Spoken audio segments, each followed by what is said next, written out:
अस्सलाम वालेकुम, मैं हूं वैस मंगलवाला और आप देख रहे हैं वर्ल्ड वाइज। दुनिया को देखने का, जांचने का, परखने का एक अलग जाविया। सबसे पहले नजर डालते हैं टॉप स्टोरीज पर। साबिक वजीर आजम बांग्लादेश शेख हसीना वाजिद इंसानियत के खिलाफ जराइम की मुर्तकिब करार। भारतीय रियासत मणिपुर में नस्ली फसादात बेकाबू, गवर्नर राज लग गया। मोदी को अमेरिका में हजीमत का सामना, ट्रंप ने बांग्लादेश की सूरत हाल का मलबा मोदी पर डाल दिया। तुर्क सदर का 2 रोजा दौरा पाकिस्तान, 24 अहम याददाश्तों पर दस्तखत।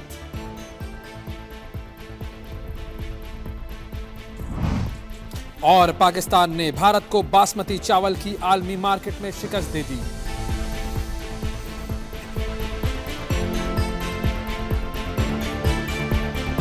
जी, ये थी टॉप स्टोरीज और अब जरा खबरों की तफसील पर नजर डालते हैं। सबसे पहले आपको लेकर जाते हैं बांग्लादेश, जहां से एक बड़ी अहम खबर आई है और जाहिर है ये वो खबर है जिसने इस बात पर मोहर तस्दीक सब्त कर दी है कि हसीना वाजिद ने बांग्लादेश में जुल्म के पहाड़ तोड़े थे। अक़वाम मुत्तहिदा ने बांग्लादेश की साबिक वज़ीर आज़म शेख हसीना वाजिद की हुकूमत को इंसानियत के खिलाफ जराइम का मुर्तकिब करार दे दिया है। अक़वाम मुत्तहिदा की फैक्ट फाइंडिंग रिपोर्ट में कहा गया है कि हसीना वाजिद की हुकूमत के खिलाफ गुज़िश्ता साल बांग्लादेश में तलबा ने मुल्क भर में इनकलाबी एहतजाज किया, जिस पर शेख हसीना हुकूमत ने एक मुनज़्ज़म अंदाज में क्रैकडाउन किया। सैकड़ों लोगों को मावराए अदालत कत्ल किया गया।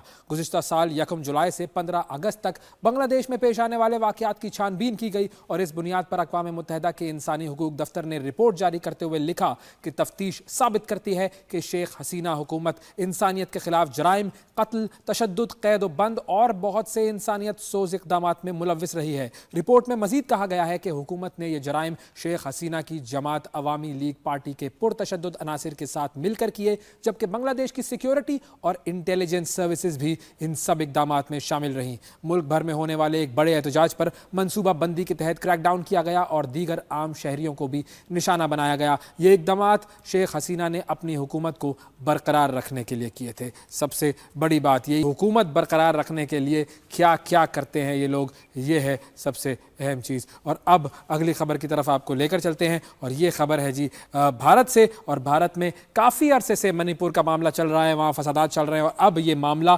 काफ़ी हद तक बढ़ चुका है। भारत की रियासत मणिपुर में नस्ली फसादात अब काबू से बाहर हो गए हैं। अक्सरियती मेठी और अक़लियती कुकी बिरादरी के दरमियान शदीद झड़पें हैं। बीजेपी के वज़ीर आला एन बीरेन सिंह जो हैं वो मुस्तफ़ी हो चुके हैं और भारतीय हुकूमत ने बराह रास्त रियासत का कंट्रोल संभाल लिया है। मणिपुर में 2023 से जारी तनाज़े में अक्सरियती मेठी और अक़लियती कुकी बिरादरी के दरमियान शदीद झड़पें हो रही हैं और झगड़ा बुनियादी तौर पर उस वक्त शुरू हुआ था जब एक अदालती फैसले में कुकी बिरादरी को दी जाने वाली माशी सहूलतें और नौकरियों में कोटा मेटी बिरादरी को भी देने का मशवरा दिया गया था। इसके बाद दोनों बिरादरियों में, दोनों गिरोहों के दरमियान खूनी तसादुम शुरू हुआ और अब तक 250 से ज़ायद अफराद हलाक हो चुके हैं, हज़ारों अफराद बेघर हो चुके हैं। और दूसरी तरफ हम बात करें भारतीय वज़ीर आज़म नरेंद्र मोदी और डोनाल्ड ट्रंप की मुलाकात की, जी उसके लिए खबर है वो है अमेरिका से, जहाँ पर इन दोनों रहनुमाओं की मुलाकात हुई और इस मुलाकात में क्या क्या हुआ ये हम आपको बताते हैं।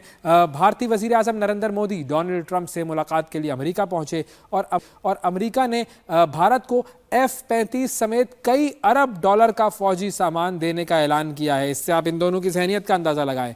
फिर अमेरिकी सदर ने भारत को तेल और गैस फराहम करने का भी ऐलान किया। ये मेहरबानियां उन्होंने ऐलान किया। इन तमाम मेहरबानियों का नरेंद्र मोदी और अमेरिकी सदर डोनाल्ड ट्रंप ने मुलाकात के बाद मुश्तरका न्यूज़ कॉन्फ्रेंस भी की। इस मौके पर अमेरिकी सदर डोनाल्ड ट्रंप का कहना यह था कि हमारे पास बहुत तेल और गैस है जो कि हम भारत को दे सकते हैं। ट्रंप ने यह ऐलान भी किया कि भारत के साथ वैसा ही टैरिफ होगा जैसा वो अमेरिका पर आयद करता है। यानी ट्रंप ने बुनियादी तौर पर खुद तिजारत चमकाई और मोदी को इस बात की समझ ना आई। मोदी मुंबई हमलों की बात करते रहे और सहाफ़ियों ने भी उन्हें आड़े हाथों लिया। मोदी के सपोर्टर भारतीय अरबपति बिजनेसमैन गौतम अडानी के बारे में सवाल पर मोदी बात घुमा गए। बांग्लादेश में हसीना वाजिद हुकूमत का तख्ता उलटने में अमरीकी डीप स्टेट के किरदार पर सहाफ़ी के सवाल पर अमरीकी सदर ने मामला नरेंद्र मोदी पर डालते हुए कहा कि हमारा इसमें कोई किरदार नहीं, बांग्लादेश पर मोदी बरसों से काम कर रहे थे और मैं ये मामला उन पर छोड़ता हूँ। यानी ये कहें कि इस बात का इल्ज़ाम जो है वो मोदी पर लगा दिया गया कि बांग्लादेश में जो कुछ हुआ है वो मोदी की तरफ से ही हो रहा। अब अगली खबर जो है वो भी अमेरिका से ही है, लेकिन अमेरिका के इस शख्स के बारे में ये खबर है जो कि यूं कहें कि एक तरीके से अमेरिका का सदर ही बन चुका है, क्योंकि डोनाल्ड ट्रंप जो है वो ज़्यादातर मामलात में इसी शख्स से मशवरे लेता है और यही वो इलॉन मस्क है जो कि इस वक्त डोनाल्ड ट्रंप को और अमेरिका की हुकूमत को चला रहा है, और जिस तरह चला रहा है ये ख़तरे की घंटी है। और अब इसने जो बात की है वो है नो मोर रिजीम चेंज। यस, अमेरिका के अंदर से ही अमेरिका की दूसरे ममालिक में मदाखलत के ख़िलाफ़ आवाज़ें उठने लगी हैं और इलॉन मस्क ने अमेरिका को दीगर ममालिक के जो मामलात हैं उनमें मुदाखलत बंद करने का मशवरा दिया है। इलॉन मस्क ने बज़रिया वीडियो लिंक दुबई में वर्ल्ड गवर्नमेंट समिट से खिताब करते हुए कहा कि अमेरिका को हुकूमतें तब्दील करने की पॉलिसी तर्क करनी चाहिए और अपने मुल्क पर तवज्जो देनी चाहिए। तो अब ये बात साफ जाहिर है अमेरिका इस तरह के कामों में मुलव्विस रहा है और सारी दुनिया में उन्होंने ये मामलात करवाए हैं, और उन सारे मुल्कों के अगर नामों की आप लिस्ट बनाना शुरू करें तो एक बहुत तवील फहरिस्त बनेगी उन ममालिक की जहाँ पर अमेरिका ने अपनी मर्ज़ी से रजीम चेंज करवाया है। और अब डोनाल्ड ट्रंप का जो ये साथी है इलॉन मस्क, ये कहता है कि जी अब ऐसा नहीं होना चाहिए। अब देखते ही हैं कि इस पर अमल करते हैं या नहीं करते। अगली जो खबर है वो है पाकिस्तान के तुर्की के ताल्लुकात के हवाले से और तुर्क सदर रजब तैयब अर्दगान के दौरे के हवाले से, जो कि उन्होंने 2 रोज़ा दौरा किया, पाकिस्तान तशरीफ़ लाए वो, और रजब तैयब अर्दगान पाकिस्तान का 2 रोज़ा दौरा मुकम्मल करके अपने वतन वापस रवाना हो गए हैं। दोनों ममालिक ने 24 अहम MOUs पर दस्तखत किए। इस हवाले से मज़ीद तफसीलात जानते हैं इस्लामाबाद से हमारी नुमाइंदा एमन सैयद से। जी एमन, बताइएगा कि जो दौरा था इसमें किस किस मुआहदे पर दस्तखत हुए? Thank you for having me. जो बिल्कुल बात कर लेते हैं तुर्किया के सदर के अहम जो है वो दौरे पाकिस्तान के हवाले से। स्ट्रैटेजिक काउंसिल का जो 7वां इजलास है, बड़ा अहम इजलास इसको गिरदाना जा रहा है। इससे पहले 2020 में ये इजलास हुआ था और उसके बाद अब ये 7वां इजलास जो है इसका हुआ। इसकी सदारत जो है वो तुर्किया के सदर और वज़ीर आज़म शहबाज शरीफ ने मुश्तरका तौर पर की, और फिर उसके बाद जो है मुश्तरका तौर पर उसका एलामिया जारी किया गया और प्रेस टेक आउट जो है उससे दोनों ने खिताब भी किया।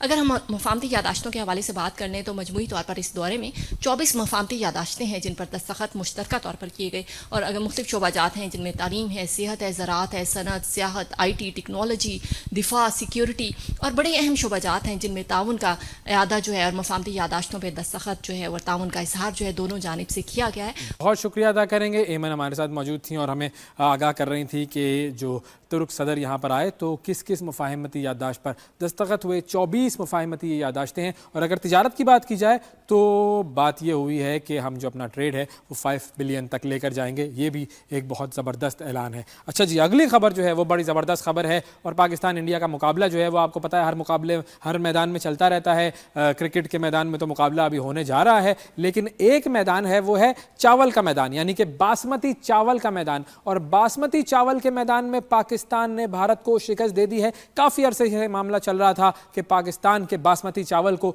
भारत अपने नाम से दुनिया भर में फ़रोग कर रहा था और उस पर केसेस भी चल रहे थे। तो अब ये मामला जो है वो पाकिस्तान ने जीत लिया है। आलमी मार्केट में बासमती चावल की मिल्कियत के हवाले से तवील अरसे से जारी ये जंग पाकिस्तान ने जीत ली है और भारत को चारों शाने चित कर दिया है, और पाकिस्तान की पैदावार के तौर पर तस्लीम कर लिया गया है बासमती चावल को। न्यूजीलैंड और ऑस्ट्रेलिया की मार्केट में बासमती चावल को पाकिस्तान की पैदावार के तौर पर शनाख्त मिल गई है, जिसके लिए पाकिस्तान तवील अरसे से जिद्दोजहद कर रहा था ताकि अपने दावे को साबित किया जा सके। यूरोपीय मार्केट से भी इसी फैसले का इम्कान है, जिससे आलमी मार्केट में पाकिस्तान की जो पोजीशन है वो मज़ीद मजबूत होगी। भारत के दावों को उस वक्त धचका लगा जब ताजिर और मौरखीन ये शवाहिद के साथ साबित कर सके कि बासमती चावल जो है वो पाकिस्तान के ज़िला हाफिज़ाबाद की पैदावार है, और इसी बुनियाद पर ऑस्ट्रेलिया और न्यूजीलैंड ने भारत के दावे को यकसर मुस्तरद कर दिया। पाकिस्तान के बासमती चावल का जो गैर मामूली मयार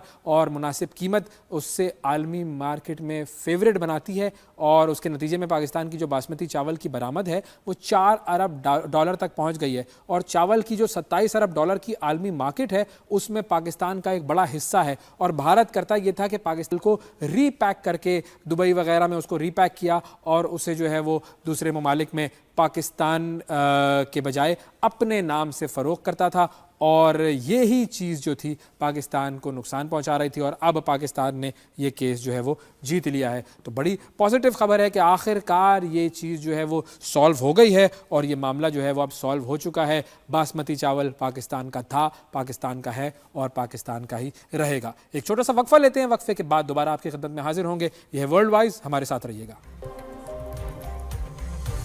वेलकम बैक। ब्रेक के बाद एक मरतबा फिर वर्ल्ड वाइज में आपको खुशामदीद कहते हैं, और अब हम आपको लेकर चलते हैं जी जर्मनी की तरफ, जहां पर एक बहुत ही ख़तरनाक वाक़या पेश आया है। और ये वाक़या जो है इसका ताल्लुक भी जाकर अफ़गानिस्तान से जुड़ता है। अफ़गानिस्तान की दहशतगर्दी बुनियादी तौर पर अब सारी दुनिया में फैल रही है। जर्मनी के शहर म्यूनिख में एक 24 साला अफ़गान पनाह गुज़ीन ने लोगों के मजमे पर गाड़ी चढ़ा दी, जिसके नतीजे में कम से कम 30 अफराद ज़ख्मी हो गए हैं। इस हवाले से मज़ीद जानने के लिए हमारे साथ मौजूद हैं जर्मनी से हमारे अब्दुल रहमान। उनसे ज़रा इस वाक़े की तफसील जानते हैं। अस्सलाम वालेकुम अब्दुल रहमान, बहुत शुक्रिया आपने हमारे प्रोग्राम के लिए वक्त निकाला। सबसे पहले तो ये बताइए कि इस वाक़े में जो लोग ज़ख्मी हुए हैं इस वक्त उनकी क्या हालत है, क्या तफसील है, आप क्या बता सकते हैं उनके बारे में? जो ताज़ा तरीन तफसीलात के मुताबिक अब तक 28 लोग जो हैं वो ज़ख्मी हो चुके हैं। और अगर हम बात करें तो इस हमले में अभी तक ये कोई खबर ऐसी नहीं मंजर आम पे आई जिसके मुताबिक हम ये कहें कि कोई लोग अपनी जान से भी हाथ धो बैठे हैं। तो ये हमला काफ़ी एक सीरियस नौइयत का तो था, लेकिन इसमें अभी तक कोई इंसान अल्लाह के शुक्र से अभी तक अपनी जान से हाथ नहीं धो बैठा। इंजरीज काफ़ी सवेयर भी हैं कई लोगों को कई इंजरीज जो हैं वो काफ़ी हल्की नेचर की भी हैं। ओके, अच्छा मुझे ये बताइए कि जो हमलावर था उसकी शनाख्त हुई है, 24 साला या अफ़गान पनाह गुज़ीन था, इसके बारे में अभी तक पुलिस क्या बता रही है? और दूसरी चीज़ ये कि इसने जो ये वाक़या था ये क्यों किया था? ये हादसाती वाक़या था या जानबूझकर किया गया था? अभी तफसीलात के मुताबिक अब ये तो नहीं कहा जा सकता कि ये एक जानबूझकर किया गया हमला था या फिर ये एक हादसा था। लेकिन जो पुलिस ने जो ये 24 साल अफ़गानी नसरात था इसको अपनी हिरासत में ले लिया है और अभी इस मामले के ऊपर तहकीकात चल रही हैं। लेकिन पुलिस की तरफ से अभी तक ऐसा कोई बयान नहीं दिया गया कि क्या ये हमला जानबूझ कर किया गया था या कि एक हादसा था। ठीक है, अच्छा ये भी मुझे बताइए कि ये मुजाहरा हो रहा था कोई वर्दी यूनियन का, तो इसके बारे में आप क्या बता सकते हैं हमें? इस मुजाहरा किस चीज़ का था ये? देखें, ये वर्दी यूनियन की जो मुजाहिरा था कल, ये जो प्रोटेस्ट था ये कोई सियासी प्रोटेस्ट नहीं था। जर्मनी में ऐसी कई ऑर्गेनाइजेशन है जैसे कि बेफागे है जो बसेस को कंट्रोल करती है बर्लिन के अंदर, उनकी भी स्ट्राइक थी। तो इस तरह की स्ट्राइक्स तकरीबन हर दूसरे दिन देखने को मिलती है जहाँ पे कोई ना कोई यूनियन अपने मुतालबात के लिए हुकूमत से अपने मुतालबात के लिए मुजाहिरा करती है। और ये एक पीसफुल प्रोटेस्ट था, इसका कोई भी ताल्लुक किसी भी पॉलिटिकल पार्टी से नहीं था। और इसके बारे में जब ये कल वाक़या हुआ तो जो इस यूनियन को लीड कर रहे हैं उन्होंने कहा ये काफ़ी अफसोसनाक वाक़या है और उनको इस चीज़ का बिल्कुल भी कोई अंदाज़ा नहीं है कि ये वाक़या क्यों और कैसे पेश आया। और इसमें कई लोग जो हैं ज़ख्मी भी ज़रूर हुए हैं और इसके बाद वो ये कह रहे हैं कि हमें इसके बाद काफ़ी हद तक लोगों के साथ ताज़ियत भी करनी चाहिए। लेकिन ये कोई एक पॉलिटिकल ना तो पॉलिटिकल मुज़ाहिरा था, ना ही कोई एक जो है एक अब ये कह सकते हैं अभी तक जो तफसीलात हैं उसके मुताबिक कि ये कोई एक जानबूझ के किया गया हमला था। सही। और फाइनली मुझे ये बताइएगा कि जो सियासी जो रहनुमा हैं उनकी तरफ से इस हवाले से क्या बयानात दिए गए हैं? जी बिल्कुल, सियासी रहनुमाओं की तरफ से काफ़ी रद्द-ए-अमल आया है इस बात पे। जो जर्मन चांसलर ओलाफ शोल्ज़ हैं उनका ये कहना था कि इस तरह के जो मामलात हैं या इस तरह के जितने भी हादसात हैं इसके अंदर मुलविस लोगों के लिए बिल्कुल भी नरमी नहीं बरती जाएगी। इनको पहले तो इनके ऊपर तहकीकात होगी, फिर इनको सज़ा दी जाएगी और उसके बाद फिर इनको उनके मुल्क में वापस भेजा जाएगा। और आने वाले वक्तों में भी जो कोई इस तरह के इक़दामात करेगा उनके खिलाफ भी ऐसे ही इक़दामात किए जाएंगे, उनके खिलाफ भी सख्त से सख्त एक्शन लिया जाएगा, उनके ममालिक में वापस भेज दिया जाएगा। और इसके साथ साथ म्यूनिख के जो प्राइम मिनिस्टर हैं उनका ये कहना भी था कि तफसीलात जो उनके सामने अभी तक मंजर आम पे आई, उनका कहना ये था कि जो उनको नज़र आ रहा है ये लगता तो ऐसे ही है जैसे कि एक टेररिस्ट हमला था। लेकिन फिर भी उन्होंने इस बात से गुरेज किया है कि वो कहें कि उनके मुताबिकत में ये टेररिस्ट हमला था। लेकिन तफसीलात अभी उनके पास इस तरह की कंक्रीट नहीं है जिसके मुताबिक वो ये कह सकें कि क्या ये एक हादसा था कि नहीं था, लेकिन उनका ये ज़रूर कहना था कि वो लोगों के साथ उनके गम में शरीक हैं। और इसके साथ उनका ये भी कहना था कि वो इस तरह के जितने भी मामलात हैं, जो इस तरह के जितना भी हादसात हैं, जर्मनी में पिछले साल भी हमें इस तरह के कई वाक़यात देखने को मिले थे।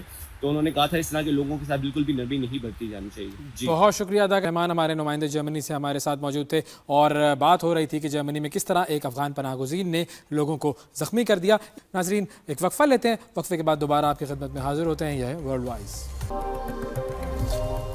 Welcome back. वर्ल्ड वाइज में एक मरतबा फिर आपको खुशामदीद कहते हैं और अब बात करते हैं जी पाकिस्तान के फुटबॉल के मामलात की। और ये जो मामलात हैं ये बहुत ज़्यादा गंभीर हो चुके हैं। क्यों गंभीर हुए हैं ये हम आपको बताते हैं। पाकिस्तान में जो क्रिकेट के मैदान में रौनकें हैं वो तो लौट आई हैं, लेकिन फुटबॉल जो है उसका खेल तनज़्ज़ुली का शिकार है और फीफा ने पाकिस्तान फुटबॉल फेडरेशन की रुकनियत मुअत्तल कर दी है। और ये पहली बार नहीं हुआ है। PFF 2015 से बहरान का शिकार है। 2015 से ये मामला चल रहे हैं। 2017 के बाद ये तीसरा मौका है जब पाकिस्तान की रुकनियत जो है वो फीफा ने मुअत्तल की है। क्या मामला है और अब ऐसा क्यों हुआ है, इस हवाले से हम बात करेंगे। शाहिद न्याज खोकर साहब हमारे साथ मौजूद हैं जो कि PFF की जो नॉर्मलाइजेशन कमेटी है उसके मेंबर हैं। अस्सलाम वालेकुम सर।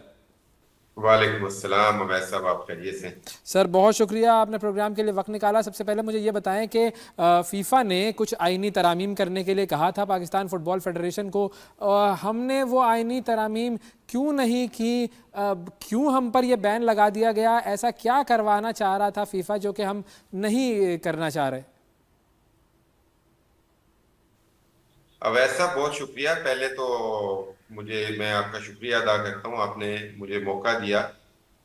आपका जो क्वेश्चन है which is regarding the recent ban imposed on Pakistan जी। फुटबॉल फेडरेशन, उसका रीजन ये था कि अगर आपके इल्म में हो कि पाकिस्तान पिछले 10 साल से 11 साल से एक बहरान की कैफियत में है, जिसमें ये तीसरी दफा ऐसा हुआ है कि अनफॉर्चुनेटली पाकिस्तान को इंटरनेशनल फुटबॉल से सस्पेंड किया गया। जी।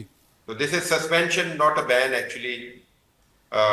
सस्पेंशन बैन से थोड़ा सा उसका ये एक मशरूत चीज होती है ठीक है, चले सही। जिसके अंदर शर्त रखी जाती है कि आप ये करें तो फिर ये सस्पेंशन खत्म हो जाएगी। तो इसकी नेचर थोड़ी सी आर्जी होती है उसकी निस्बत। ओके। अच्छा, सस्पेंशन की रीजन क्या है? हमारे पाकिस्तान के फुटबॉल के बहरान की वजह पिछले 10 साल में जो टर्मोइल हुआ है उसकी बुनियादी रीजन ये है कि हमारा जो कॉन्स्टिट्यूशन है PFF का, वो बहुत सारी चीजों के अंदर मुबहम है। उसके बाद आप कह सकते हैं कि जाती मुफादात को तहफ़्फ़ुज़ देता है। जी, ये प्रॉब्लम। इसी तरह उसके अंदर जो अच्छे स्टैट्यूट्स या कॉन्स्टिट्यूशन है वो एक इवॉल्विंग डॉक्यूमेंट होता है जो वक्त गुजरने के साथ वक्त की जरूरत के साथ हम आहंग होने की सलाहियत रखता हो। तो जो बेलचक आइन होते हैं वो बहरान पैदा करते हैं। तो लचकदार आइन जो PFF का जो आइन था उसके अंदर मतलूबा स्पेस मुयस्सर नहीं थी, जिसकी वजह से 2015 में बहरान शुरू हुआ और अभी तक जारी है। तो उसको ख़त्म करने के लिए इंटरनेशनल अथॉरिटी फीफा और एशियन अथॉरिटी AFC, इन दोनों ने हमारे साथ मिलके यानी NC को के साथ आप कह लीजिए कि NC को डायरेक्ट ये किया कि कॉन्स्टिट्यूशन के अंदर कुछ मखसूस तब्दीलियां लाए बगैर आगे नहीं बढ़ा जा सकता। और जो इलेक्शंस जो ड्यू इलेक्शंस हैं जी, उनका अमल तब तक फेयर नहीं हो सकता, डेमोक्रेटिक नहीं हो सकता जब तक कि वो मखसूस चंद तब्दीलियां ना कर ली जाएं। उसके लिए जब सूबों तक के इलेक्शन हो चुके और PFF की कांग्रेस बन चुकी, तो क्योंकि किसी भी आईनी तब्दीली को एंडोर्स करने के लिए या अप्रूव करने के लिए, एंडोर्स तो नहीं कहना चाहिए, अप्रूव करने के लिए जो जो जो राइट फोरम है वो कांग्रेस हुआ करती है हमेशा। इसी तरह PFF के स्टैट्यूट्स के अंदर किसी भी तब्दीली को मंजूर करने के लिए, आईनी तरामीम को मंजूर करने के लिए जो दुरुस्त फोरम है वो पीएफएफ कांग्रेस है, पाकिस्तान फुटबॉल फेडरेशन की कांग्रेस के अरकान है, जो अभी हाल ही में होने वाले इंतखाबात में मुंतखब हुए। तो सर ये जब पीएफएफ कांग्रेस के पास ये पिछले इजलास में ये सारी आईनी तरामीम फीफा की जो थी ये प्रेजेंट की गई, तो इन्हें रिजेक्ट कर दिया था पीएफएफ कांग्रेस वालों ने, ऐसा क्यों किया था उन्होंने? जी जी जी जी जी, मैं बिल्कुल उसी जगह पे पहुंच गया था कि जिस वक्त ये मुजवजा आईनी तरामीम फीफा और एएफसी की तरफ से कांग्रेस को भिजवाई गई, उसके बाद इजलास तलब किया गया और उसके अंदर इनसे इसके बारे में वोट लिया गया। तो कांग्रेस मेंबर्स ने इनको इनको कबूल नहीं किया। अब क्यों कबूल नहीं किया, इसके अंदर बहुत सारे फैक्टर्स हैं। मैं जी जाती तौर पे ये समझता हूं कि कुछ उनके तहफुजात थे, जिसमें वो कुछ पाकिस्तान के मखसूस सियासी तनाजुर की बिना पे अपने आप को गैर महफूज समझ रहे थे। और इसी तरह मैं ये समझता हूं कि क्योंकि पिछले 10 साल से 11 साल से सियासी अमल एक तातुल का शिकार रहा है, तो जो जो जेन्युइन स्टेक होल्डर्स हैं वो बहुत सारा एक वो कहावत है कि दूध वो दूध का जला। जो जो एक दफा किसी चीज से जी जो जिसको आग जला देती है, तो वो फिर हर गर्म नजर आने वाली चीज से वो डर जाता है। तो मैं ये समझता हूं कि प्रोबेबली उनको थोड़ा सा मिसलीड भी इंटरनली किया गया है। उनको उनको ज्यादा उनके रिजर्वेशंस को एक डर और एक उस तरह बना के पेश किया गया कि जिससे उन्होंने इसको समझने की बजाय वो उन आईनी तरामीम से शायद बिल्कुल ही उसको उन्होंने उस पे उसको क्या कहना चाहिए कि बिल्कुल उससे इत्तेफाक नहीं किया। और ये डराने वाला कौन था जिन्होंने डराया इनको? अवैध साहब, ये मेरा फोरम वो नहीं है कि जिसमें मैं किसी का नाम लूं, बट ओके आप जर्नलिस्ट हैं, you should find out yourself. और इसके लिए कांग्रेस मेंबर से आप बात करें तो ज्यादा मुनासिब बात होगी। मैं कहूंगा तो that would be a biased ठीक है स्टेटमेंट। ठीक है सही है। तो फाइनली अब एक स्पेशल इजलास बुला रही है ये पीएफएफ की जो कांग्रेस है, और उसमें वो सारी चीज़ें, सारी आईनी तरमीम जो फीफा ने कही हैं वो अब अप्रूव कर दी जाएंगी। तो अब क्या उन लोगों की अंडरस्टैंडिंग हो गई है, मुकम्मल तौर पर समझ गए हैं, या फीफा ने कोई आईनी तरमीम में तब्दीलियां कर दी हैं? अब चेंजेस क्यों एक्सेप्ट कर रहे हैं हम? अब ऐसा पहले तो आई अप्रिशिएट कि आपने बहुत ही टारगेटेड और अच्छे क्वेश्चंस किए दोनों। अच्छा, जैसा आपके सवाल का मैं समझता हूं कि कुछ जवाब तो हमारी पिछले सवाल के जवाब में होने वाली गुफ्तगू है। वो जो एक कंप्रीहेंशन और अंडरस्टैंडिंग और in length in detailed understanding उन तरामीम की है, वो अब हम अपने कांग्रेस मेंबर्स के साथ गुफ्तगू में उनको दे रहे हैं। सही। अच्छा, अब से अब में और पहले में क्या फर्क है? प्रोबेबली उनको शायद उनकी अंडरस्टैंडिंग कतन ये नहीं थी कि इसके रिपरकशंस और इसके नताइज पाकिस्तान के लिए किस तरह के हो सकते हैं, यानी सस्पेंशन हो सकती है। हम आपके इल्म में होगा कि मार्च में हमारा पाकिस्तान की हिस्ट्री का पहला एएफसी क्वालिफायर है अगेंस्ट सीरिया। यस। तो वो और हमारे ग्रुप में बहुत ही दिलचस्प ग्रुप है पाकिस्तान का, which includes Myanmar and Afghanistan other than Syria. तो there are 4 teams including Pakistan. तो ये बड़ा दिलचस्प ग्रुप है। इसमें सीरिया के अलावा म्यांमार से, अफगानिस्तान से हम जीत सकते हैं, जो कि अगेन पाकिस्तान के लिए एक making of history kind of कुछ होगा। बिल्कुल। तो इतना बड़ा अपॉर्चुनिटी हमारे कांग्रेस मेंबर्स ने उस वक्त फोर्स ही नहीं की थी। बिल्कुल कि ठीक है, ऐसा वो होगा फोर्स ही तो कर ही फिर नहीं इस सके हालात कि इस तरह क्या के मामला आगे हो सकता है और क्या बैन भी लग। थैंक यू सर, बहुत शुक्रिया अदा करेंगे आपका, शाहिद खोकर साहब हमारे साथ मौजूद थे। और अब देखते हैं कि ये PFF के मामला जो हैं वो कब तक दुरुस्त होते हैं, और अल्लाह करे कि फीफा जो है वो ये पाबंदी उठाए और हम अपने जो पर्सनल इंटरेस्ट्स हैं और जो इस तरह के जो अपने वेस्टेड इंटरेस्ट्स हैं उससे हम बाहर निकल कर अपने मुल्क का सोचें और अपने खिलाड़ियों का सोचें। बहुत शुक्रिया सर। नाजरीन, आज के प्रोग्राम में इतना ही, आपसे अगले प्रोग्राम में फिर मुलाकात करेंगे, उस वक्त तक के लिए इजाज़त दीजिए। अल्लाह हाफिज़।